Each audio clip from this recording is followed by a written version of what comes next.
Beleza.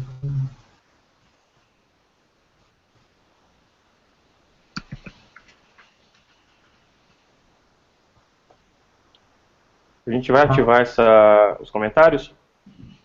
Tem comentários no canal, no YouTube, né? É, tem um comentário, tem um question and answers aqui. Tem um chat Lá lá. no YouTube. Não sei se alguém já está nos vendo, hein? Manda o link no Twitter também.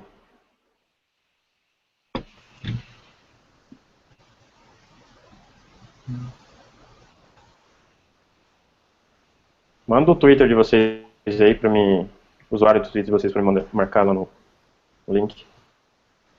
Merda. Ah, não tem aqui no GitHub. Vou deixar.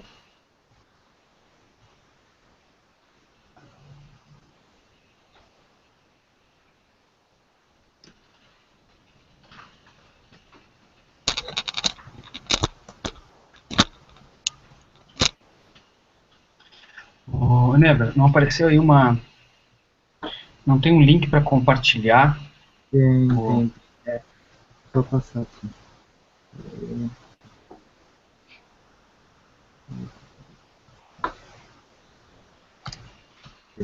Esse é o link. onde é que foi aqui? YouTube. O mesmo que a gente está vendo. Ah, agora sim, é outro aqui, ó. Compartilhar aqui nos grupos.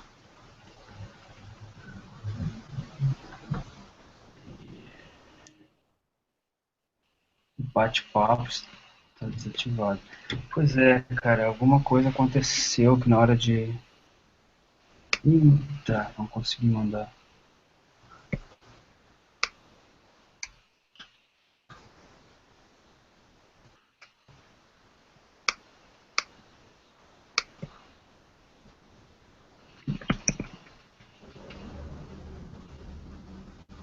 Ele é bem grande, ó.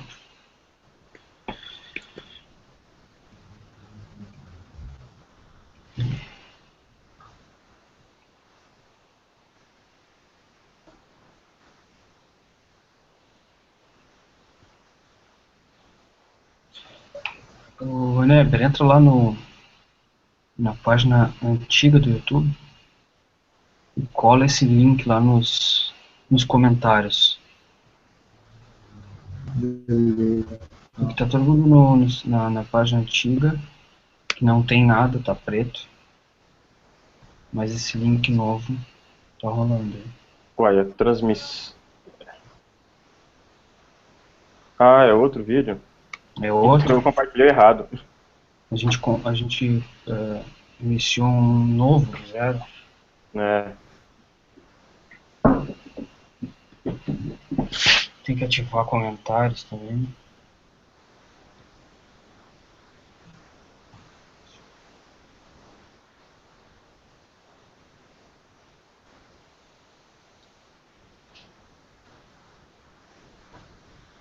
Aí, beleza.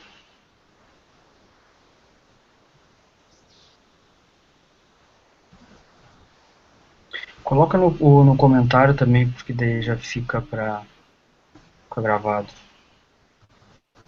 Não sei se esses Oi? comentários. Coloca na descrição ali do vídeo, porque eu não sei se esses comentários vão ficar gravados.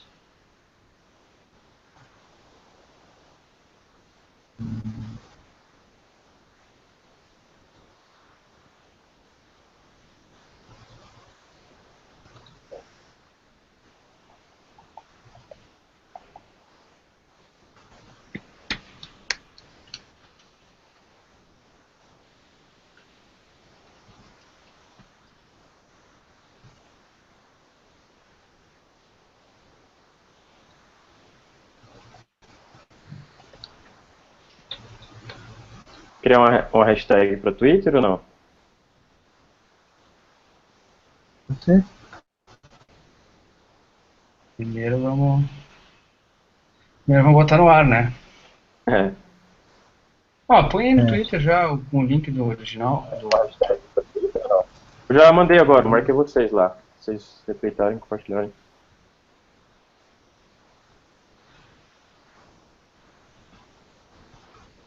O A4 assistindo. Já tem gente lá.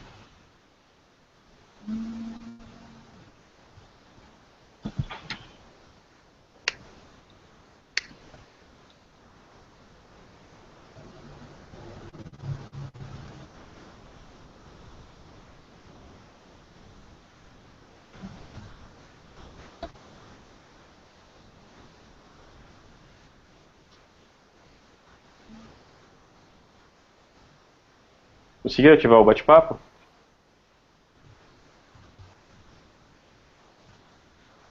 Não, ainda não.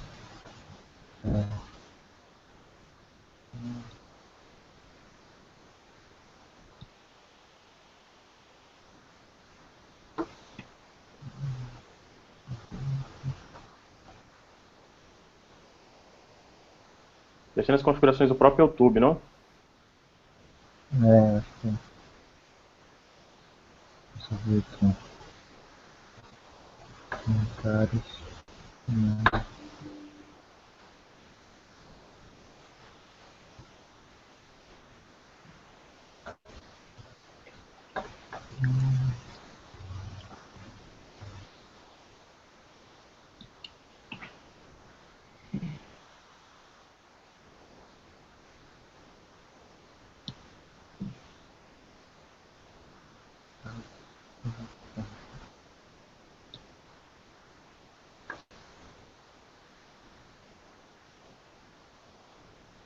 Tá ativado.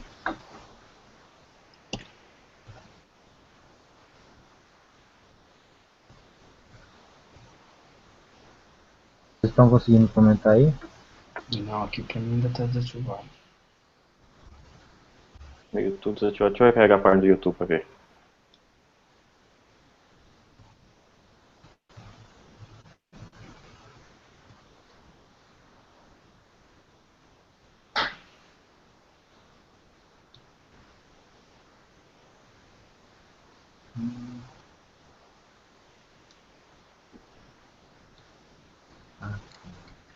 Entendi. A galera falou lá no, no Slack que tem o do Plus. Se usar o Hangout do Plus, eu acho que tem o. É o que a gente tá usando. Sim, sim, mas parece que se mandar o link do Plus aqui, ele vai ativar os comentários pelo Google Plus, pelo YouTube não manda, não ativa. Peraí.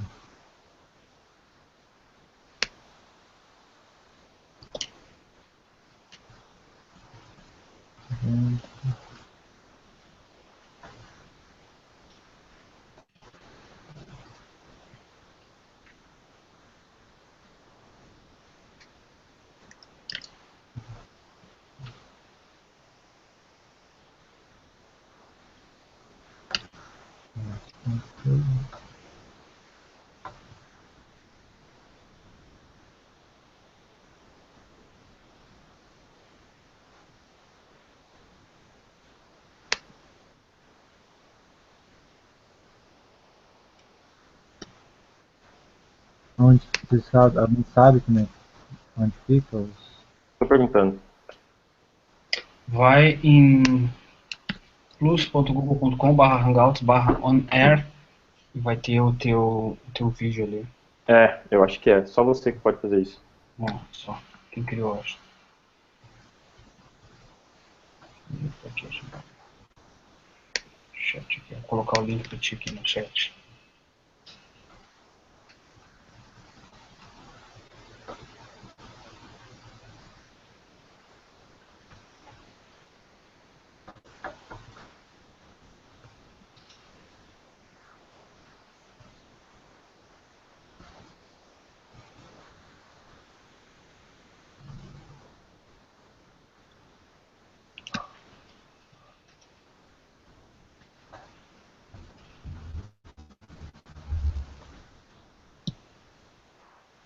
Compartilhando. Conseguiu, Inês? Compartilhando. Show.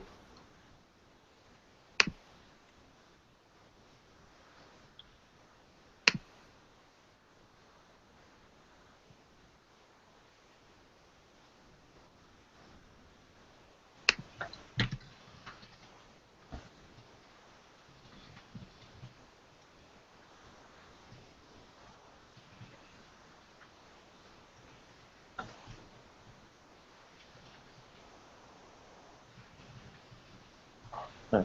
O OnAir tem inclusive a questão dos caching QA, né? QIA. Desativaram. Isso. Deixa eu ver aqui se eu consigo ativar. Como é que no primeiro foi tão fácil de ativar o comentário? O primeiro não era um Hangout, né? Era uma transmissão no YouTube, né? Isso. É. Por que ele não começou através dele? Né? Eu não entendo qual é a grande diferença. Eu não sei Como é se a que... gente tem essas opções que a gente tem aqui. Mas se ele criou a transmissão, ele poderia ter uma Transformar em opção Hangout. em algum lugar para dar um start nessa transmissão. Sim, mas eu não sei se tinha a opção de você fazer um Hangout, tipo, várias pessoas participando, entendeu? Uhum, entendi. Isso eu não tenho certeza, pelo menos eu estava pesquisando, não tinha encontrado esse.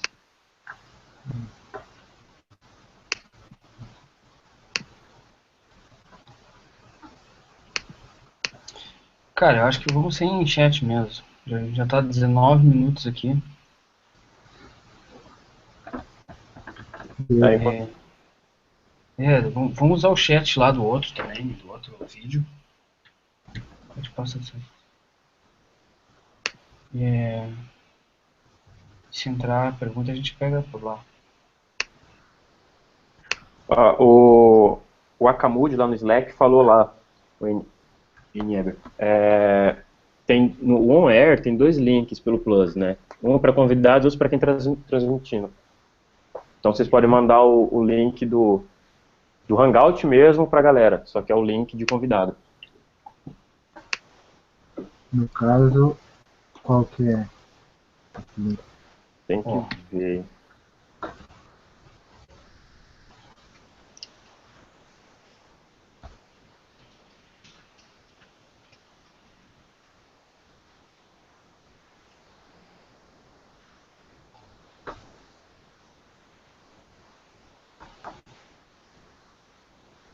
E o chat lá do OnAir não tá andando.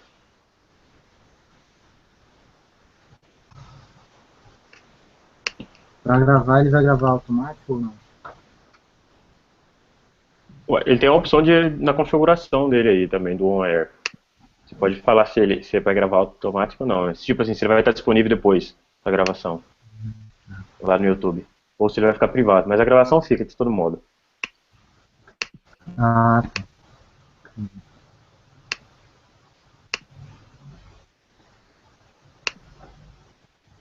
Cara, vamos usar o chat do primeiro vídeo e o vídeo de outra página. Né? Tem o Twitter também, né? Olha aqui, ó. Esse link do Hangout On Air, ele permite comentários, sim. Compartilhei lá no Hangout. Muita coisa.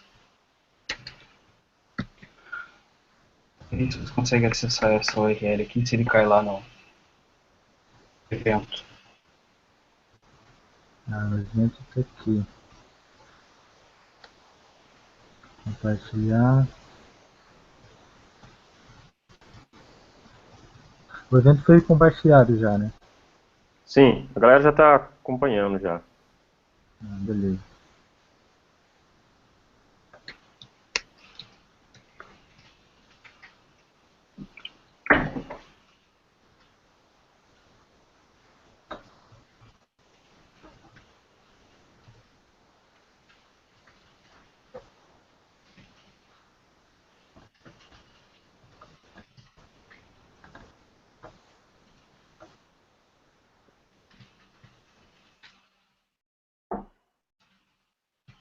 Vamos começar então?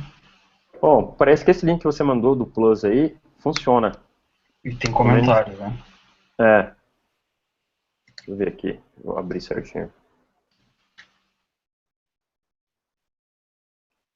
De qualquer forma, vamos ficar com todas as janelas abertas aí.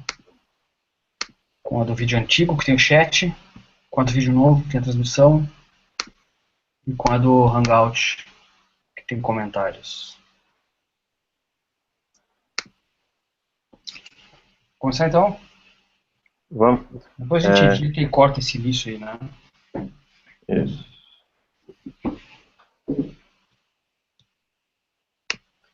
Vinegar, quer fazer as honras? Vamos lá. Então,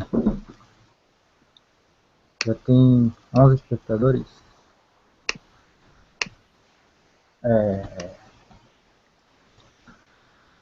Então, esse é o primeiro hangout do Docker BR, né?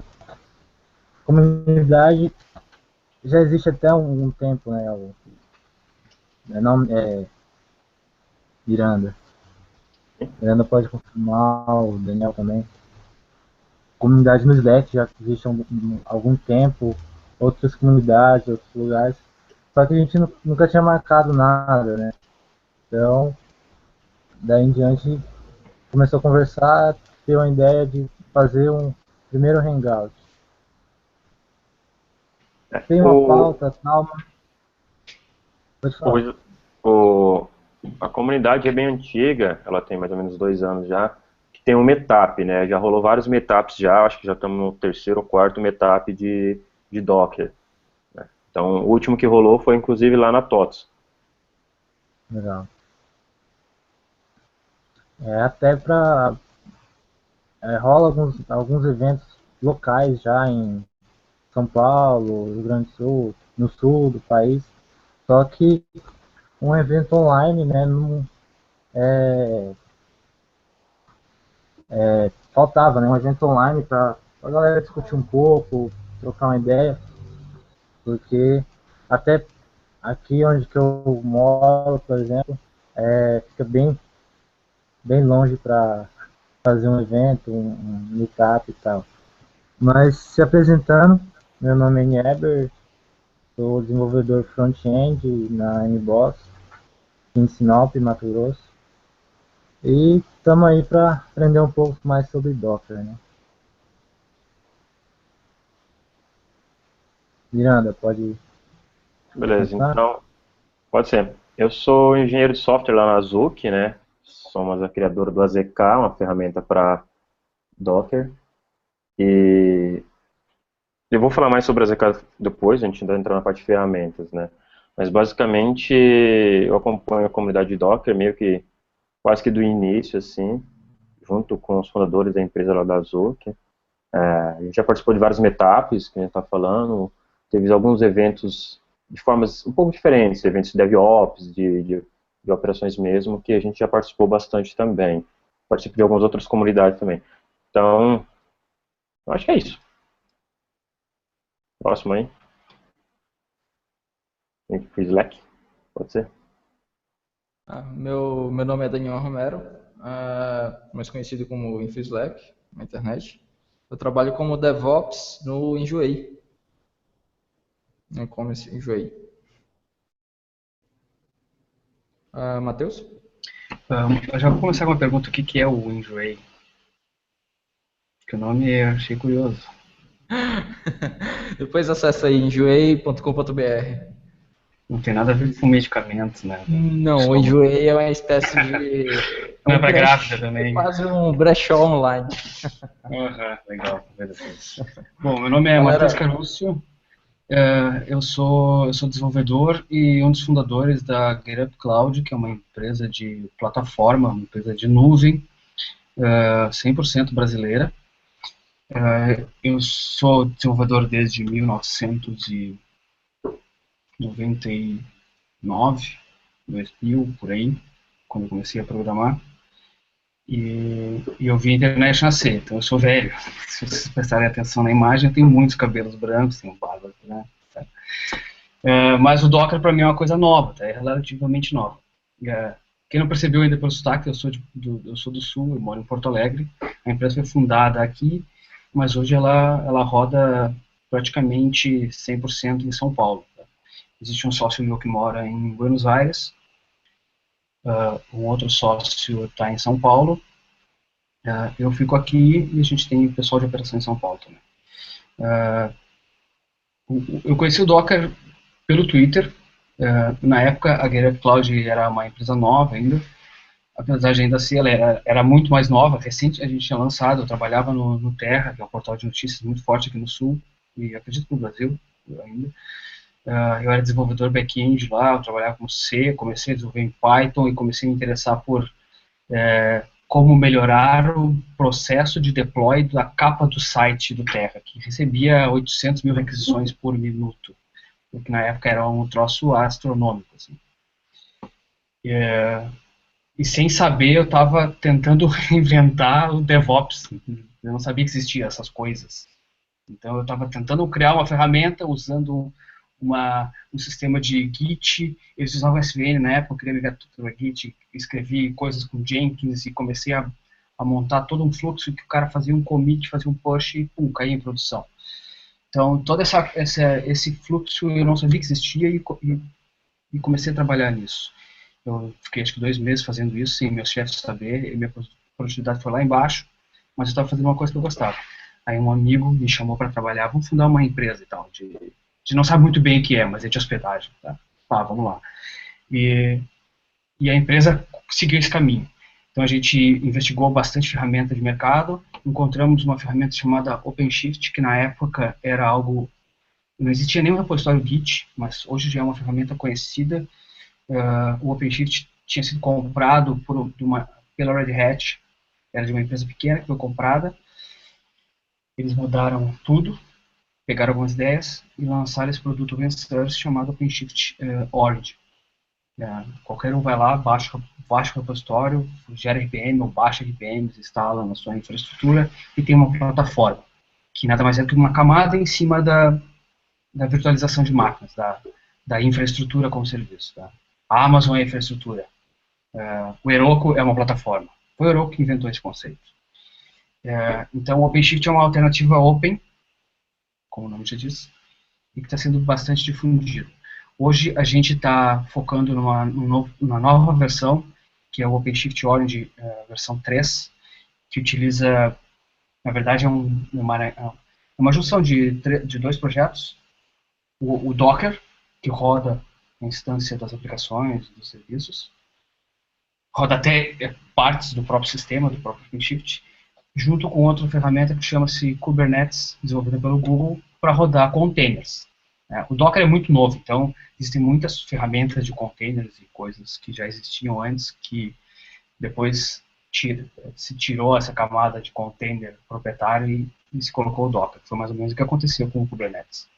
O Kubernetes foi desenvolvido no Google para rodar containers em grande escala, assim, talvez na maior escala que eu já ouvi. Eles têm por semana, eles criam 2 bilhões de containers.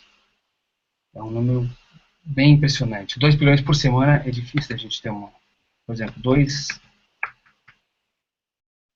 mil milhões, bilhões por 7 dias, dá 285 milhões de containers por dia.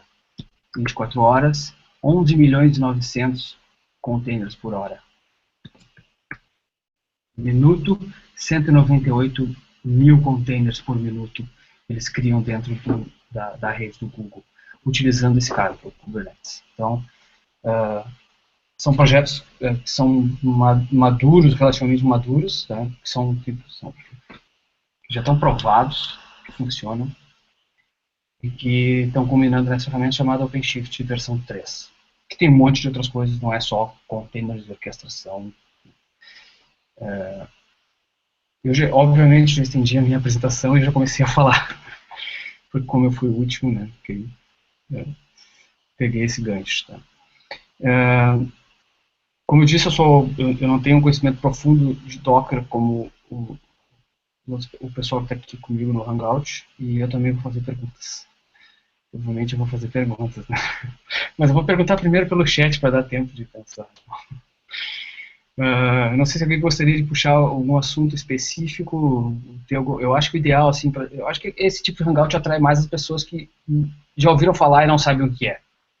Né? Que pelo menos teria me atraído se fosse o meu caso. Eu sou um desenvolvedor e eu hospedo lá na local web. Mas eu quero usar Docker. O que é isso? O que é isso? É um RPM que eu faço? Eu instalo na máquina? Como é que funciona? Então, acho que Esse seria um bom começo pra gente. Eu vou botar o meu microfone no mute aqui, senão eu vou gastar todo o tempo do Randall. Por favor, alguém assuma.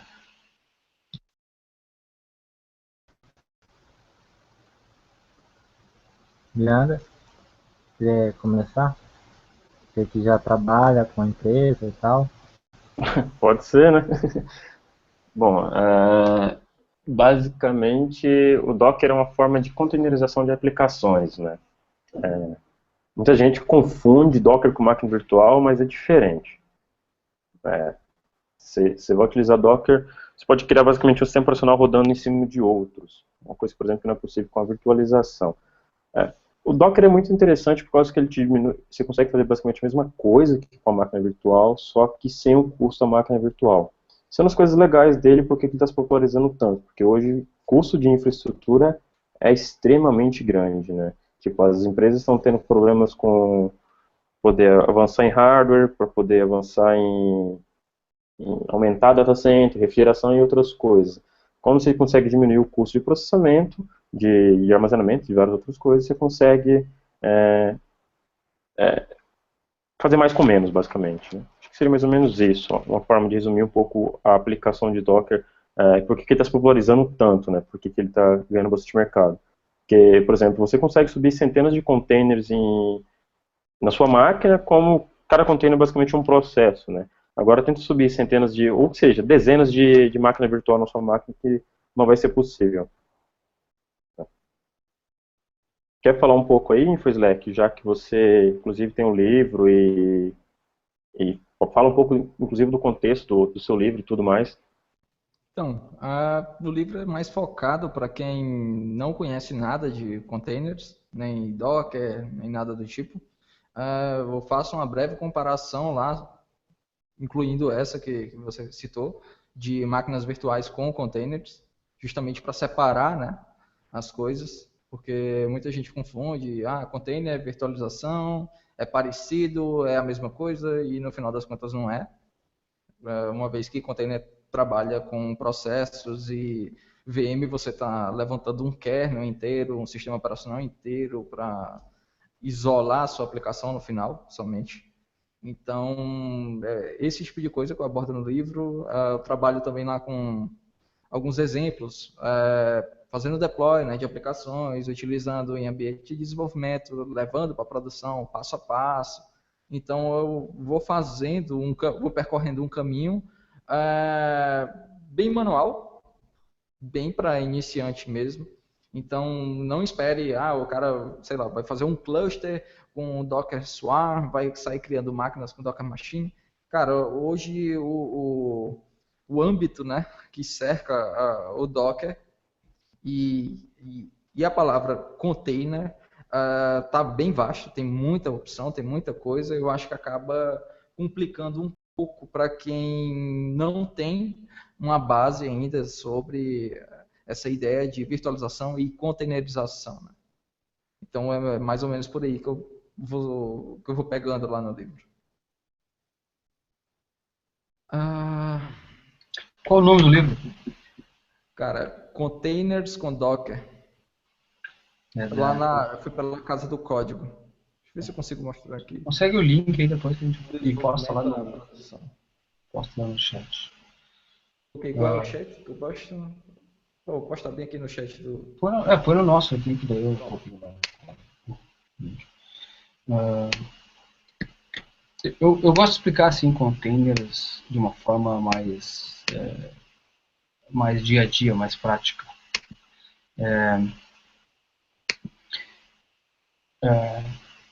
Para quem nunca viu um container, quem nunca viu uma máquina, uma VM rodando, é fácil de entender o que é uma VM. Né?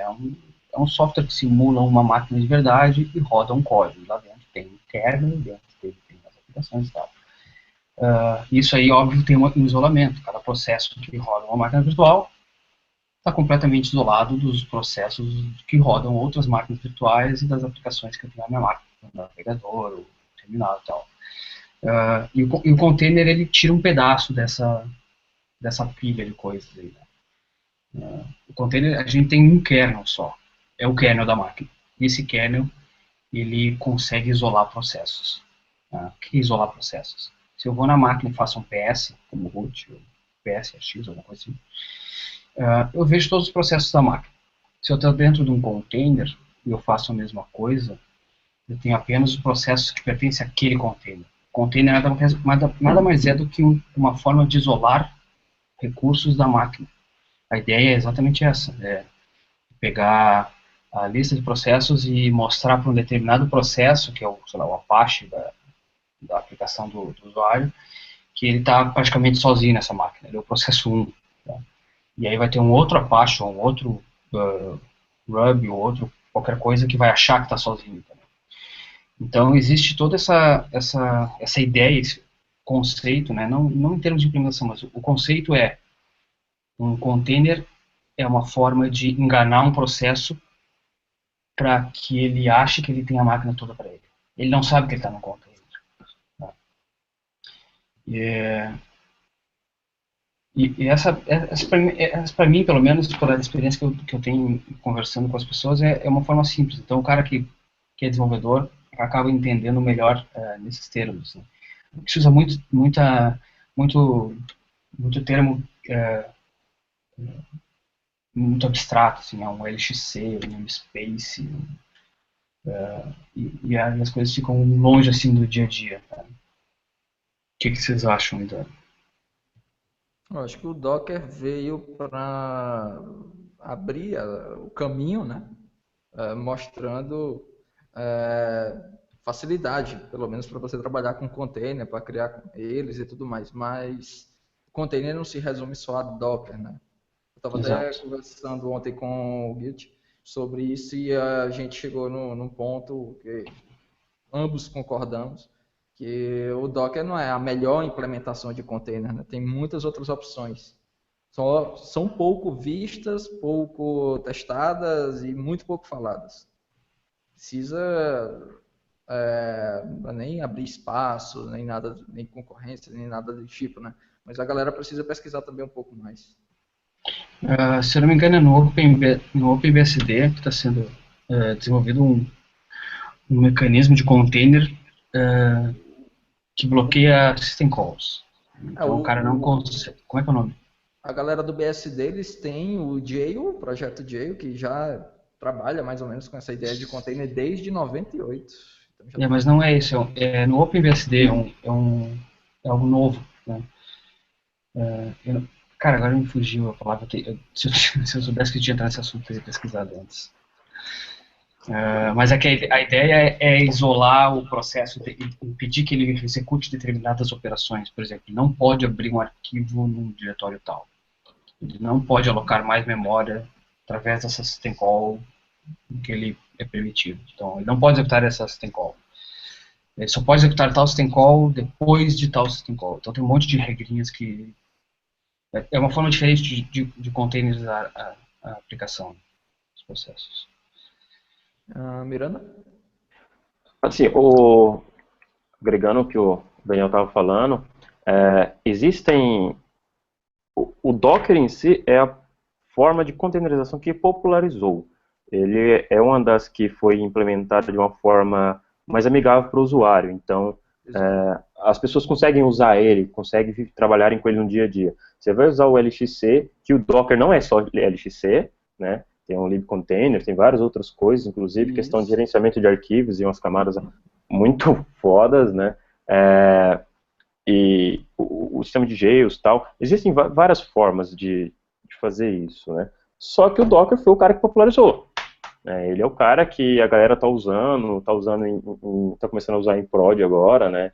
Em produção, a galera tá fazendo clusters de Docker. Existem sistemas operacionais baseados em Docker agora, tem o Rancher OS, o Core OS, que é para montar cluster, ambos, né? Para montar clusters de Docker. Mas tem também aquele do Ubuntu, que eu esqueci o nome agora, deixa eu dar uma olhadinha. Baseado em... Qual? O LXD. É um Ubuntu, um sistema operacional todo baseado em container também, né? Tipo, você levanta o sistema operacional, o primeiro processo do sistema operacional é o levantamento do Docker, né? Mas existem as soluções que tá surgindo agora, inclusive a universalização, né? Que é o RunC, né?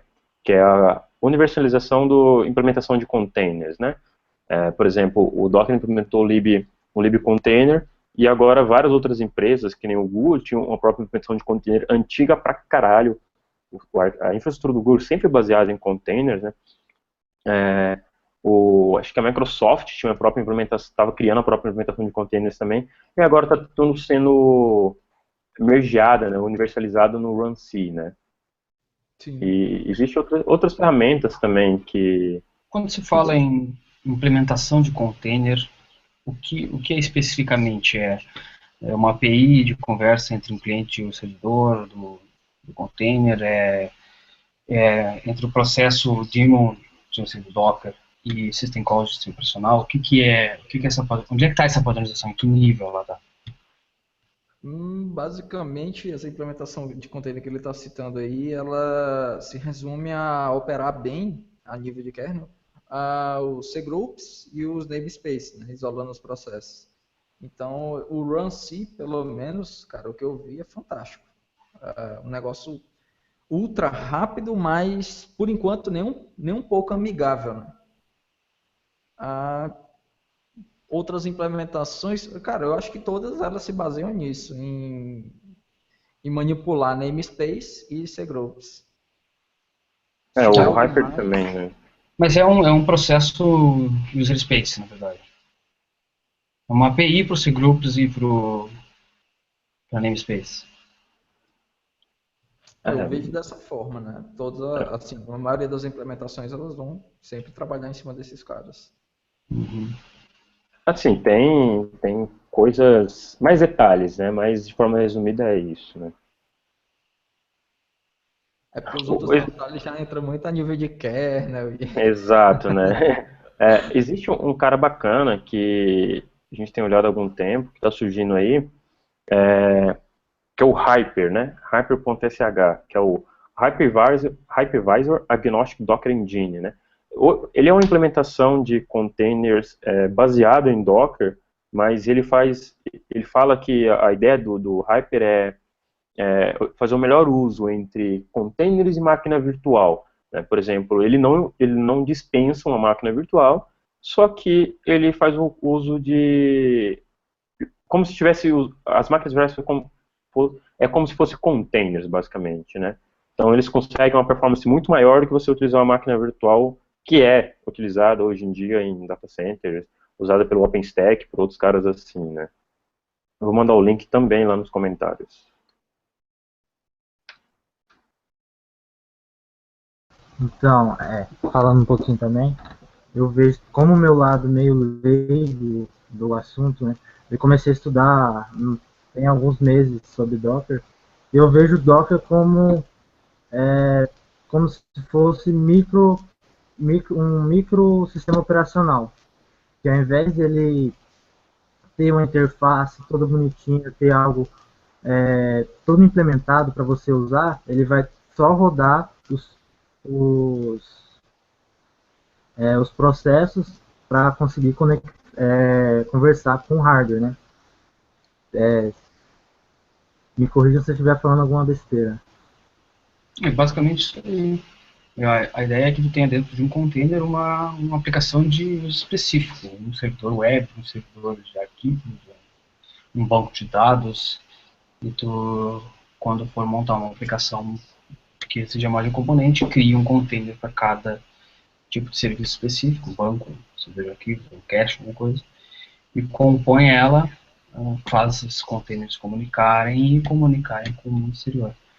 A ideia é separar ele, tirar eles dentro da máquina do desenvolvedor e colocar dentro desse ambiente, que nada mais é do que um sistema de arquivos, né?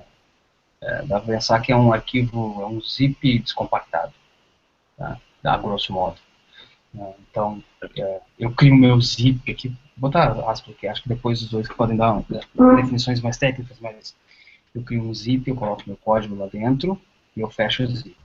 E eu digo, ó, roda esse zip. Eu posso rodar ele aqui, eu posso rodar no servidor, eu posso rodar no celular, em qualquer lugar que tenha um processador que consiga abrir aquele zip e através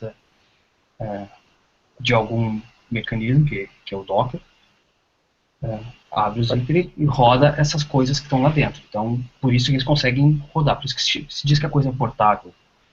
Mas é pegar um binário, pacotar e desempacotar onde tu quiser rodar. É bem isso mesmo, só acho que a palavra que melhor se adequa da extensão, digamos assim, seria ISO, né? Que é basicamente uma imagem. Você, inclusive, Isso. pode gerar um tar dela e você pode levar para qualquer lugar. Ele é um Uma imagem tar. de Docker é um tar, basicamente. É um tar. É um arquivo compactado. Aproveitando aí essa corrida, né, sobre os containers, já entrando um pouco no uso de ferramentas, o que é que vocês usam e tudo mais, eu acho que o Miranda podia dar uma introdução bem bacana aí sobre o AZK, porque é uma coisa que não é recente, já tem um tempinho, e cara, o AZK é uma ferramenta fantástica e assim, eu acho que vale a pena dar para quem está assistindo dar uma conferida, porque vai ver que não é só o Docker que tem facilidade, né? A galera lá trabalha pesada nisso. O AZK ele acompanha o Docker meio que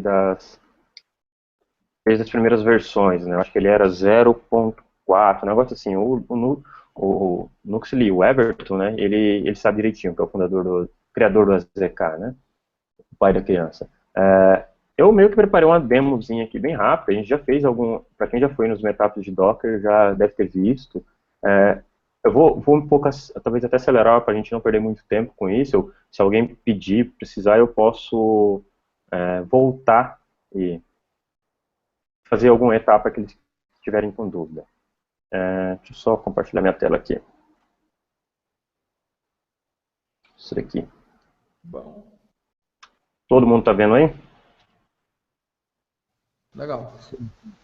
Beleza.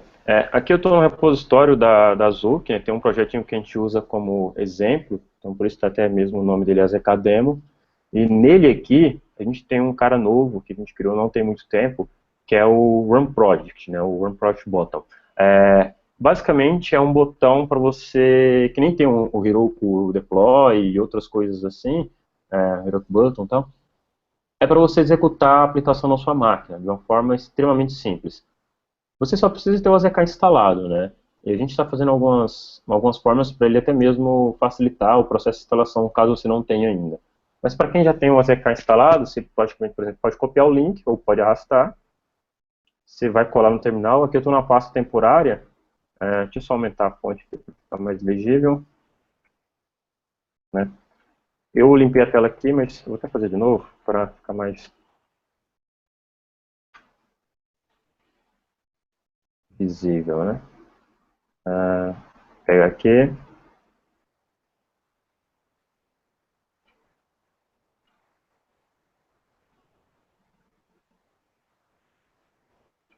Beleza, ele, usando o comando que está explicado aqui, o AZK ele fez o clone da aplicação, né, já que a aplicação tinha um AZK file, o branch do AZK file tem um AZK file, e baixou na minha máquina. Né?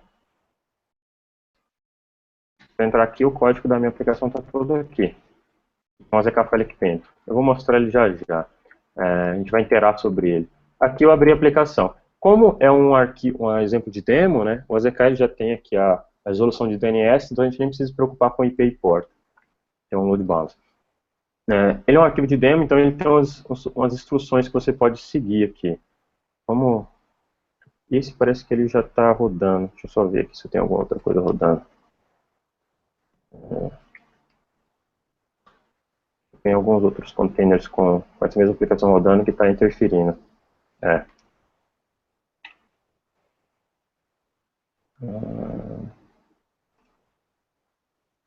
Só isso.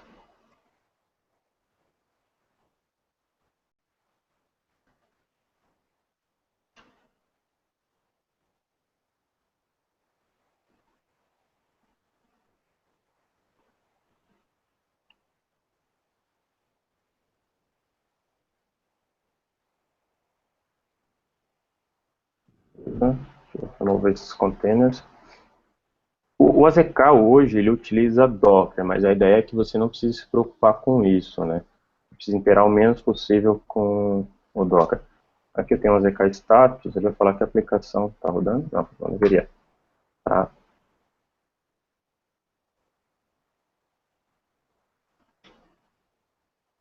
conferir se tem nenhum outro processo extra rodando, beleza. Agora eu vou dar um start.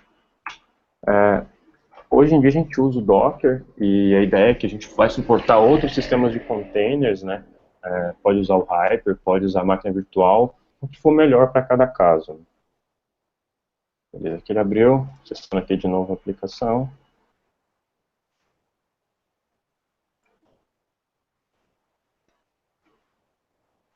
Então tem aqui, essa aqui é a versão que eu deveria mostrar mesmo, então para interagir. Então tem aqui como adicionar um banco de dados, né? A gente vai adicionar um Redis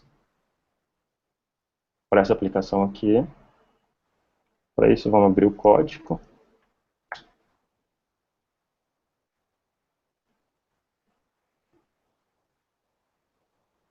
Tinha outra versão aberta, fechar. Beleza. Vou pegar o AZK file aqui, se você... eu vou aumentar a fonte para ficar mais legível.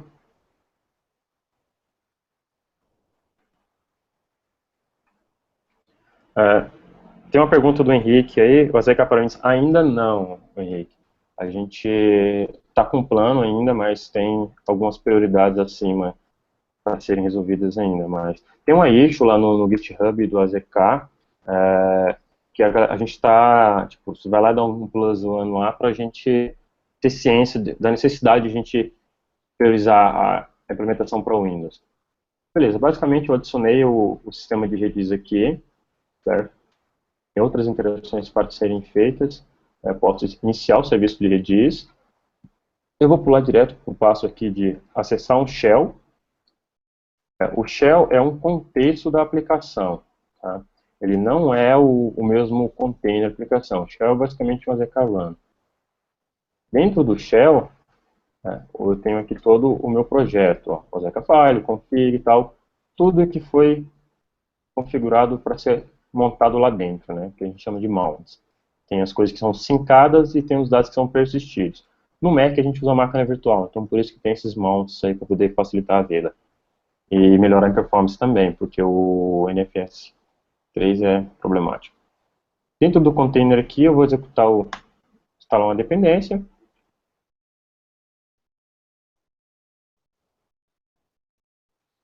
Ele alterou o meu package.json, adicionou Redis. Vou sair do container. Vou fazer as interações que faltam no AZK-File, que é basicamente adicionar o Redis como uma dependência, né? Já adicionei o sistema de Redis aqui no AZK-File, então eu já tenho dois sistemas, o Redis e o da aplicação mesmo, a aplicação Node, e agora eu falei que a aplicação AZK-Demo depende da aplicação Redis. Eu dou um AZK Start,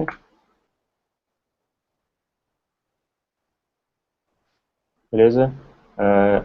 O AZK-Demo, na verdade, eu preciso fazer um restart, porque o AZK-Demo já estava no ar. Agora, como ele tem uma dependência, que é...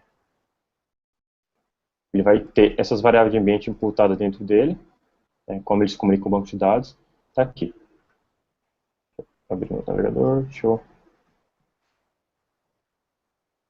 Beleza.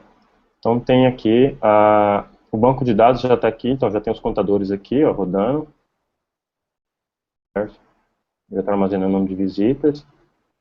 No caso eu estou com uma instância rodando só, então ele vai estar aqui só, um ID, eu poderia dar um scale e aumentar, depois a gente faz isso.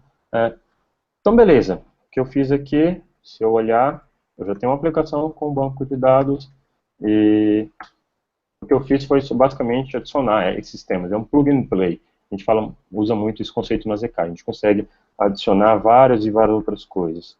Deixa eu fazer um commit, a gente vai fazer deploy disso.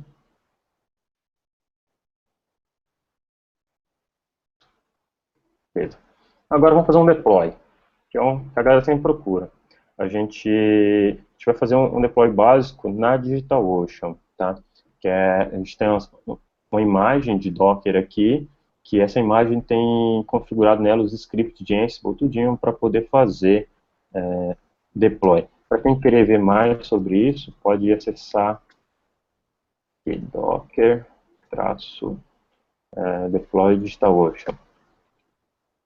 Então, essa aqui é a imagem que faz o deploy para o DigitalOcean, que a gente utiliza. Então, tem toda a documentação dela aqui na documentação do AZK tem também. A gente vai para ela depois. Então, beleza, vamos preparar o deploy. Aqui na instrução, ele mostra esse sistema de deploy aqui. Eu vou adicionar outro por um simples motivo. Para ganhar performance, eu vou usar uma imagem que eu tenho cacheada lá na DigitalOcean. Tá? Mas se vocês repararem, ela tem basicamente... A única parte importante é essa daqui, né, que é o nome da imagem. Okay? Eu fiz umas configurações extras aqui que não são extremamente necessárias, com exceção esse ZK-file aqui. O branch, né, como eu quero usar um branch específico, se eu olhar aqui, ó, eu estou usando o branch ZK-file, não estou usando o master. Por padrão ele vai usar o master. Isso está tudo documentado na imagem também, tá? Para facilitar. Então aqui a gente já tem configurado o sistema de deploy, o ZK agora já suporta um deploy. Okay. Na ferramenta, saber o que é um container, como que ele sai daqui e aparece lá do outro lado, como que ele é criado, montado para poder otimizar as coisas, né? Mas eu vejo o Docker como uma coisa básica, assim, ninguém se preocupa, por exemplo, com um RPM, com um Deb. O cara quer o software rodando, né? Ele usa uma ferramenta de gerenciamento de pacotes. Ninguém fica criando pacotes, né? Mas você tem que conhecer, entender como funciona a coisa toda. Só respondendo a pergunta do Carlos aqui. O Carlos, a gente falou de deploy aqui. O AZK Deploy hoje em dia, ele é uma versão básica. Tipo assim, se você trabalha em empresa, você tem muito scale e tal, claro, o AZK Deploy atual, ele não é o ideal para isso, né? Você vai ter que mandar um cluster, montar outscaling, load balance e tal. É uma coisa mais complexa. A gente vai chegar lá, a ideia da Azul que é ser isso mesmo, né? Ela vai ser um DAS, né, com Deploy as a Service, mas a gente está focando mais no AZK, que é o que é a necessidade que a gente tem hoje, que é um mercado defasado.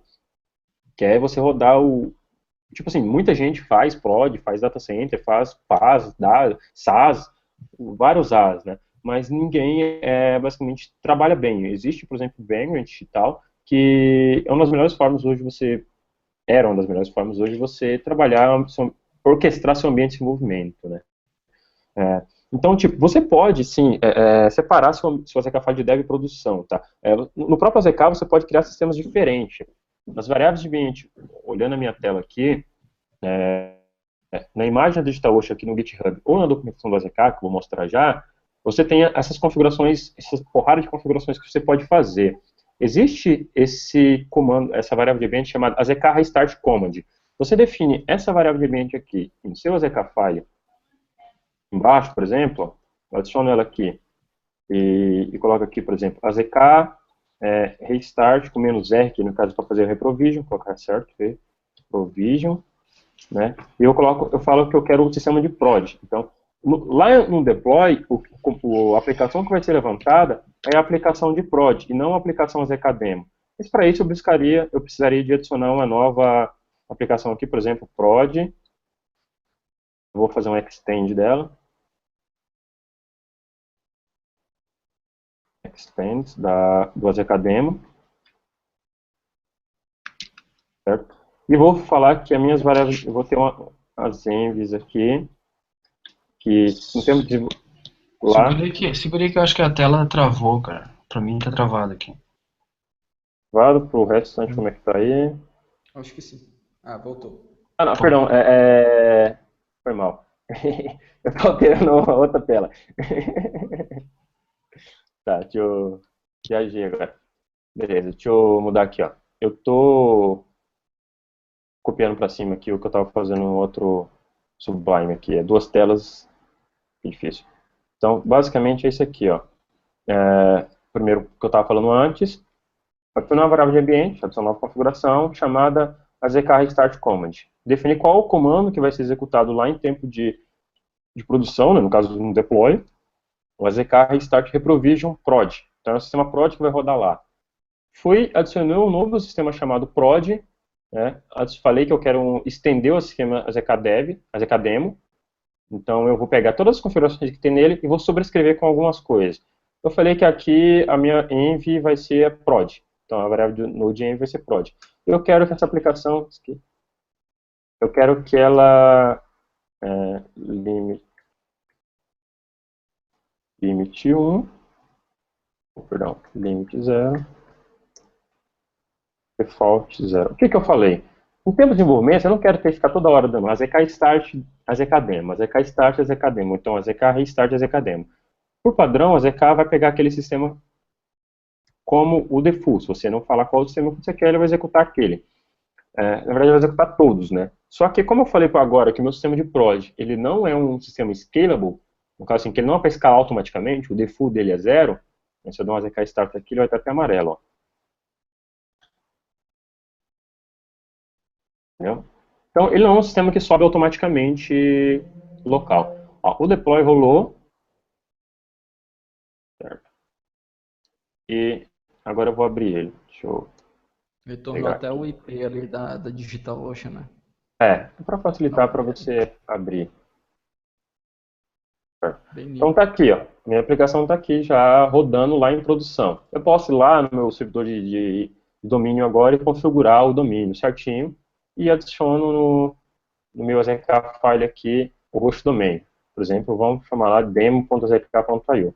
Basicamente isso. Então você já tem uma aplicação em prod funcionando, tá? Eu acho que é isso. Deixa eu ver se tem alguma pergunta aqui. O Renan Pimentel falou sobre o AZK Suggestions. Inclusive, o Renan foi um dos caras que contribuiu já com alguns suggestions já, tá? O AZK Suggestion é basicamente o seguinte. Essa aplicação aqui, ela já tem um AZK file, certo? Porém, eu sei que essa... Deixa eu parar tudo aqui. Quer ver? Se eu vim para o branch... Se eu vim para o branch master dessa aplicação... Tá.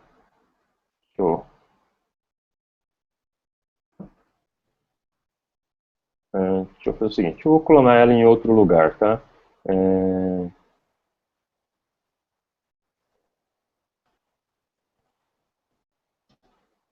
Beleza.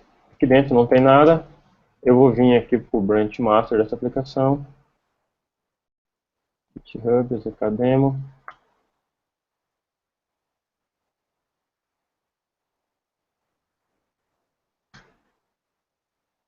Git clone. Eu olho para essa aplicação aqui, ela não tem um AZK file. Então, como o AZK vai subir minha aplicação? Como ele vai iniciar? Eu posso rodar um comando simples chamado azkinit. O que o azkinit é? Hoje em dia, ele é um pouco limitado, ele tem alguns sistemas tipo Ruby, Python, PHP, alguns frameworks, Node, alguns bancos de dados. É aberta a contribuição e a gente já identifica esses sistemas, né? Então, o que aconteceu? O azkinit, ele identificou que a minha aplicação é uma aplicação Node, né? Ele não identificou qual a versão específica, então ele selecionou uma qualquer, né? A padrão, digamos assim. Então, se eu venho aqui,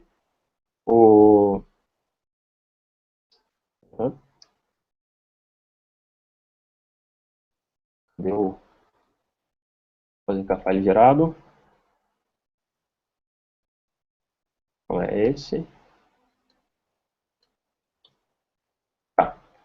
Então se eu venho aqui, esse é o AZK file que o azkinit gerou, tá? Se você vir para uma aplicação Laravel, você tem essas opções.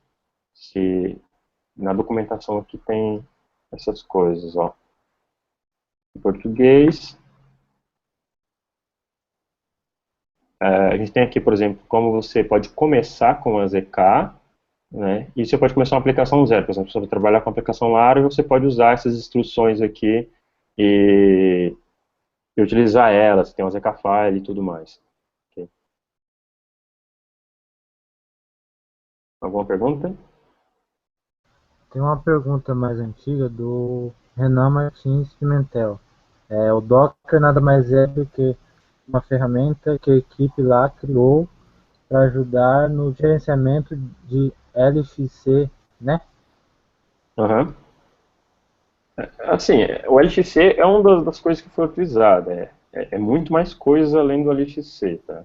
Exato. Mas, Nas primeiras versões do Docker, ele trabalhava, né, 100% em cima do LXC. é, Depois da versão 1.0, eles criaram um sabor de container próprio, chamado libcontainer. o, o Marcos aqui, trabalha comigo, ele me recomendou mostrar. Eu acabei limpando o log aqui, não mostrei o que realmente aconteceu durante o deploy. Então eu não vou fundar tudo de novo, porque vai demorar um pouco. Mas se eu pegar aqui, por exemplo, fazer uma alteraçãozinha básica aqui, numa página qualquer, aplicação demo, vou colocar aqui o título, colocar aqui, Hello Dockers. Fiz a alteração. Opa, vê. Ela está na pasta errada.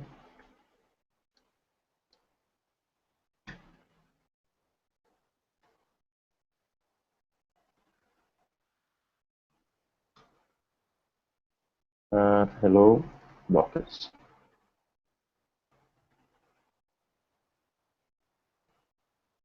Beleza. Então, eu venho aqui agora, GST, alteração, vou comitar essa alteração.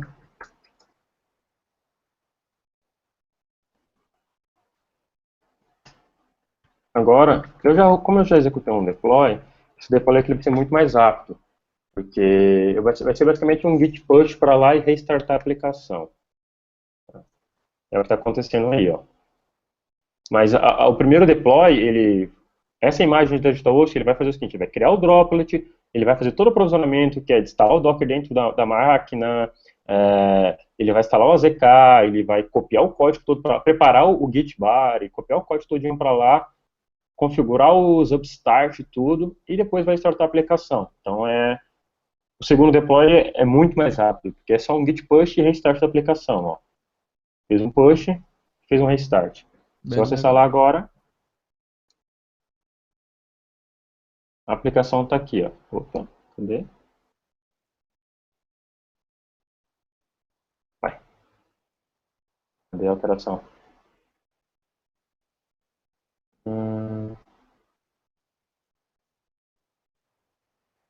Visitor. Eu acho que eu alterei um arquivo que não está sendo usado. Eu alterei um de inglês que não está sendo usado. Que esperto. A gente viu que é rápido. Mas dá uma listada aí nos logs. É que eu limpei o log, o anterior mesmo, né? Deixa eu ver se eu Sim. acho se eu tenho algum outro aqui em um outro terminal. Nesse processo agora que você acabou de fazer, esse deploy novo, ele não gerou logs novos, não? Ele gerou log, só que aquele log enxuto, que ele está dando um git push e um AZK start. Então ele não está fazendo uma Ah, tá. reconstrução da imagem. Mas eu Entendi. vou. Ó, ele. Agora vai estar lá, quer ver? Vamos pegar aqui. Agora está alterado, então eu fiz um novo deploy. Mas se eu fizer aqui um AZK deploy help, então aqui eu tenho vários comandos. Ó. Eu tenho aqui o clear cache, o fast, o full. O fast é esse que está sendo executado, entendeu? Que ele é muito mais rápido. Ó. O clear cache vai fazer a limpeza do cache e tem o full, que é aquele primeiro executado. Eu posso fazer de novo, por exemplo. Ó. Vou executar de novo. Eu vou ter certeza que a minha máquina está como deveria estar. Sim. Aí ele vai disparando todos os eventos lá do Ansible. Exatamente. A gente usa o Ansible aí nesse caso. Então ele já verificou, ele está fazendo skip porque está ok, né? Então ele verificou a versão do Ubuntu e tal, instala os pacotes necessários, Docker, fazendo um fix DNS resolver do Docker, fix DNS do Docker e tal. Basicamente isso. Tem uma pergunta do Henrique Ribeiro, é a seguinte: já é seguro usar o Docker para hosts de aplicação em produção? Se sim, o que usar para provisionar containers em uma instituição pública com dezenas de sistemas? Cara, assim, se já é seguro usar em produção, eu creio que sim. Eu uso em produção já tem um tempinho.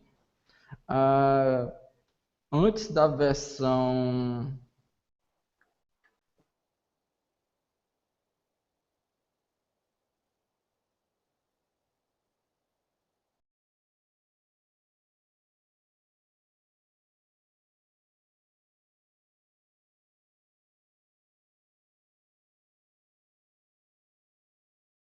E, consequentemente, depois eu espero, né, aplicar em breve em produção também, nos servidores principais.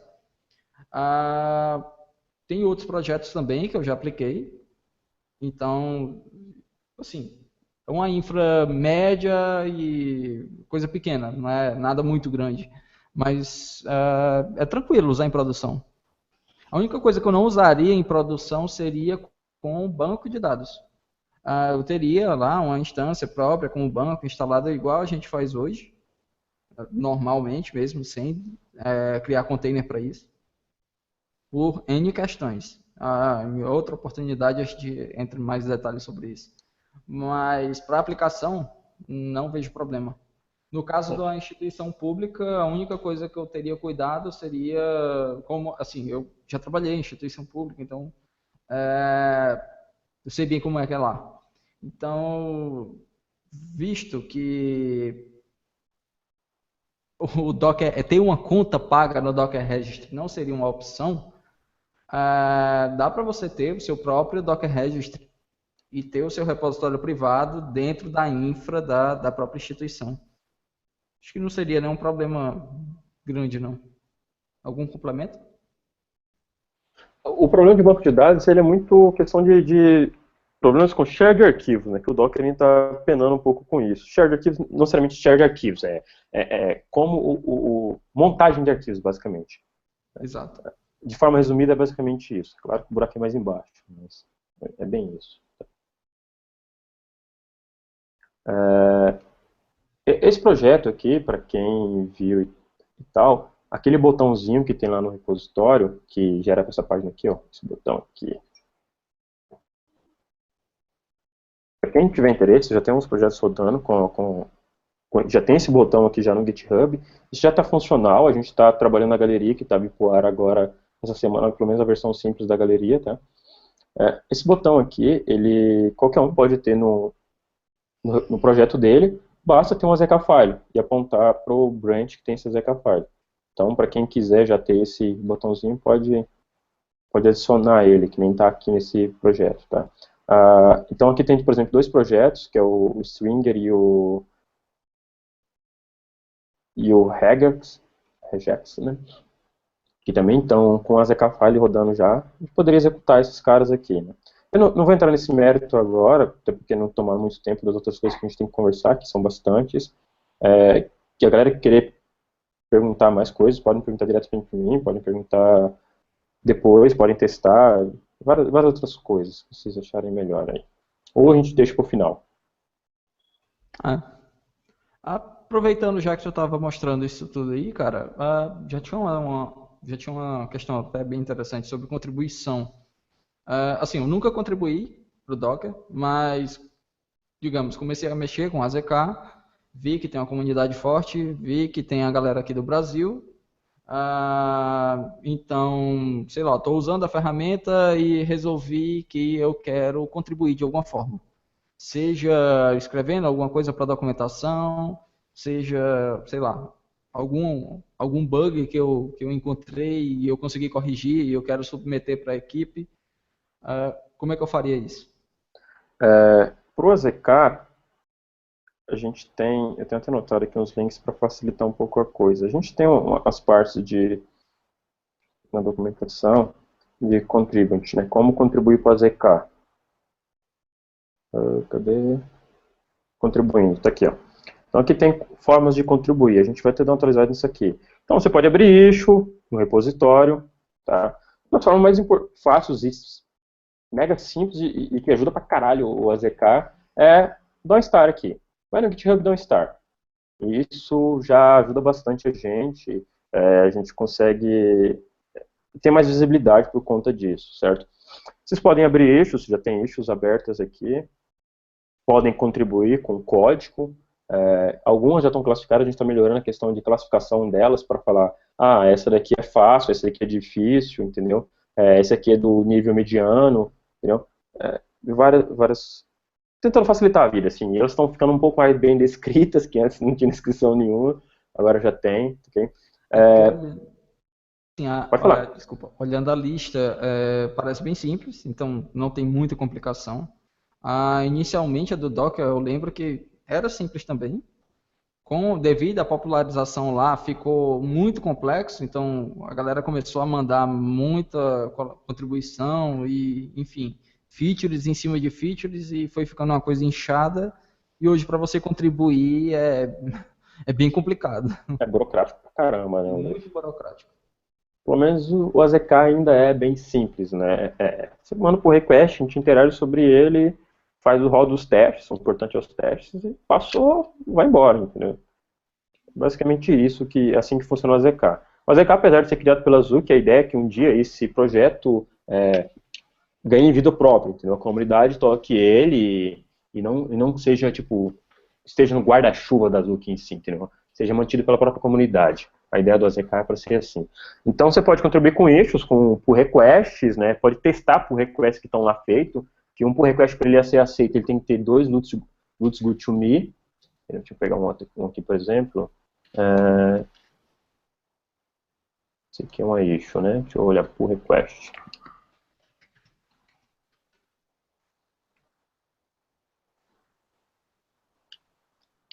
Esse aqui não tem. A maioria dos pull request, alguns exclusivos que não estão diretamente ao código do AZK, a gente acaba aceitando sem loots good to me. De toda forma é testado, né, pelo time. Mas normalmente os pull requests eles têm 2 loots good to me que foram testados por 2 pessoas diferentes, né?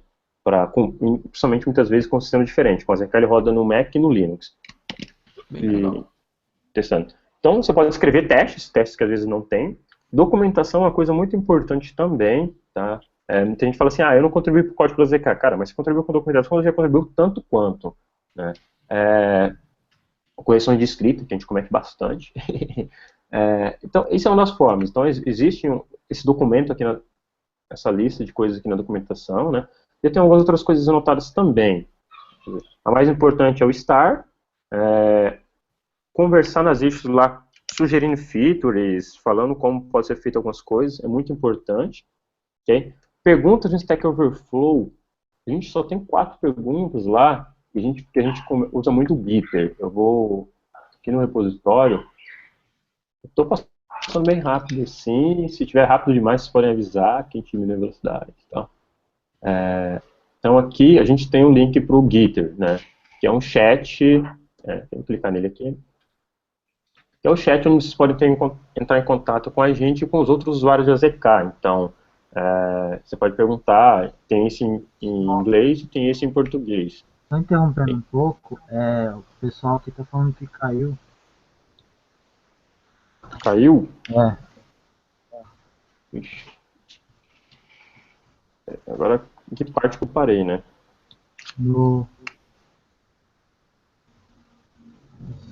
Deixa eu ver.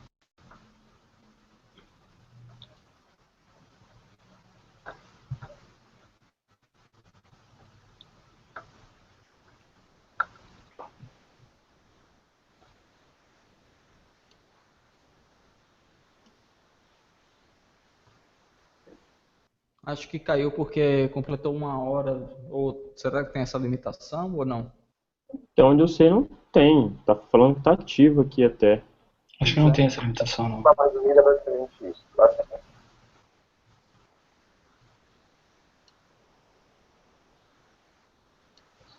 É bem isso.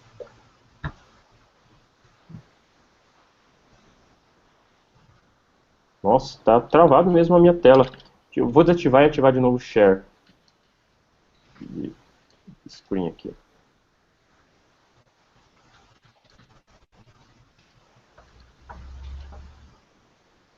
Tá?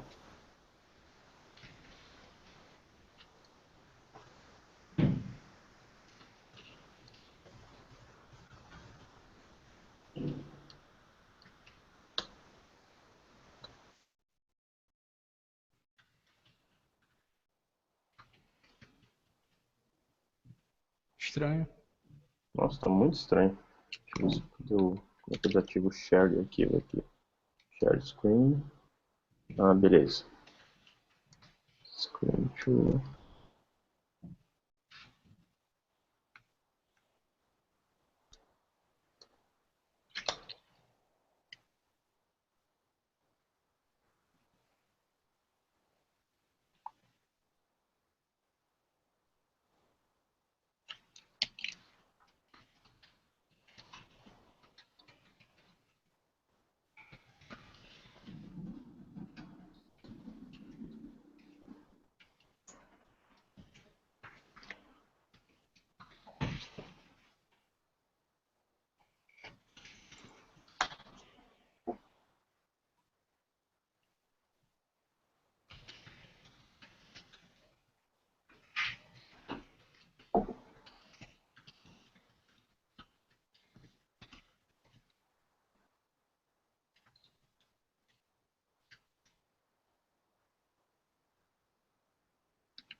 Será que a gente tenta criar outro link? Pô, pergunta. Travou geral lá.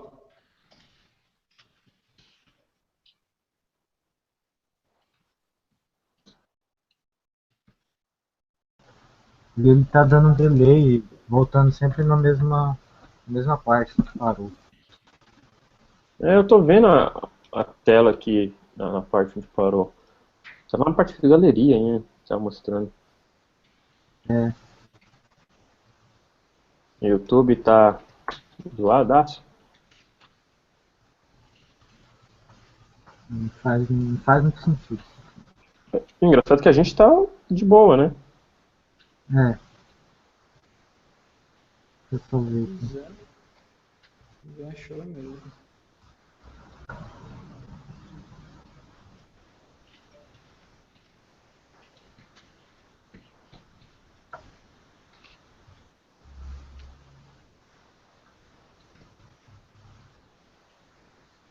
Vamos ver se.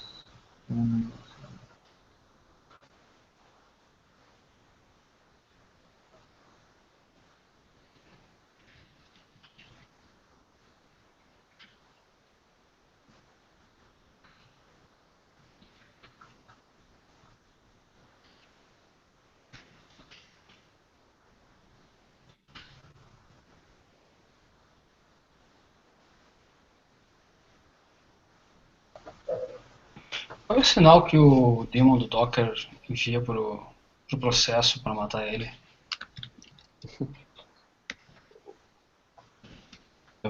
Term? O Docker Stop? É. Term, né? É o término.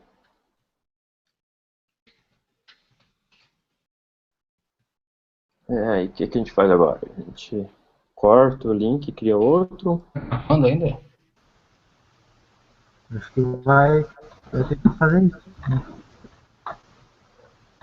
Eu vou tentar criar outro aqui, peraí.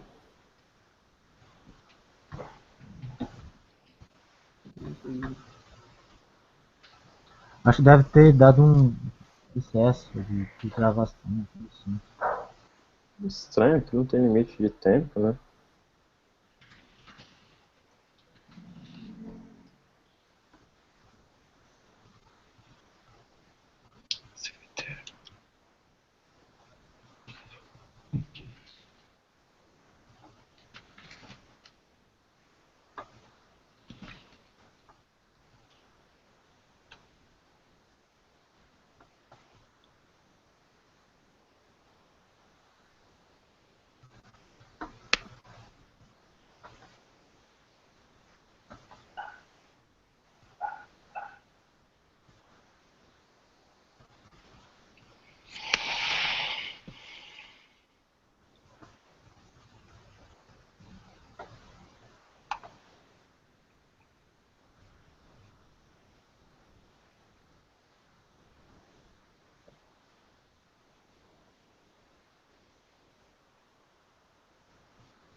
Você vai criar aí, Miranda? Eu tava criando, mas parece que estranho aqui, peraí. Não tô Tô tendo que ativar o negócio no YouTube aqui, parece. É. Deixa eu tentar aqui de novo.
Deixa eu ver.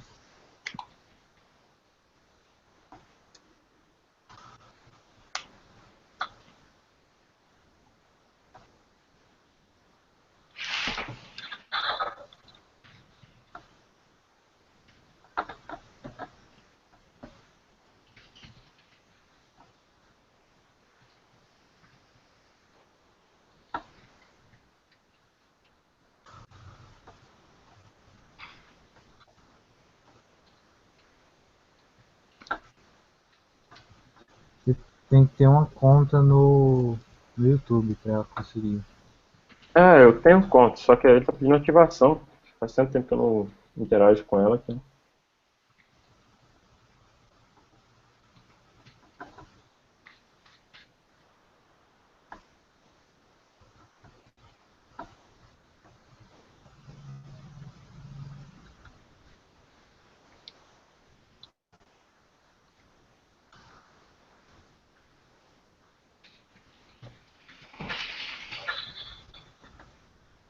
Então, Como é que tá a abrangência do ACK? Queria falar sobre isso. A gente tá com. Rodando. A gente, no total, rodou mais de 30 países, né? Só que mensalmente tem uns 15 países utilizando. Não, tem outro número que eu tô aqui. E tem gente usando comercialmente? Tem uma galera boa utilizando. Tipo assim, umas empresas tipo Scoop tá usando. Acho que Enjoei ele chegou a usar, não sei se estão usando mesmo. Parafuso usa, o Renan lá da Boa Boa Compra usa. A da Fit, se não me engano, ele estava usando também. Mas quem? Várias pessoas, não estou lembrando tudo de cabeça agora.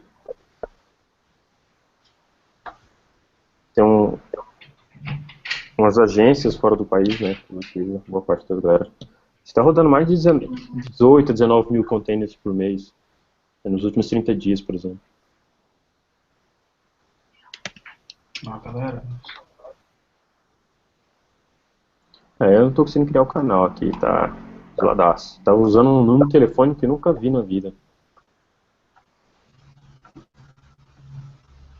vou sair aqui e vou tentar. É, Agora eu vou bem conseguir. zoado mesmo.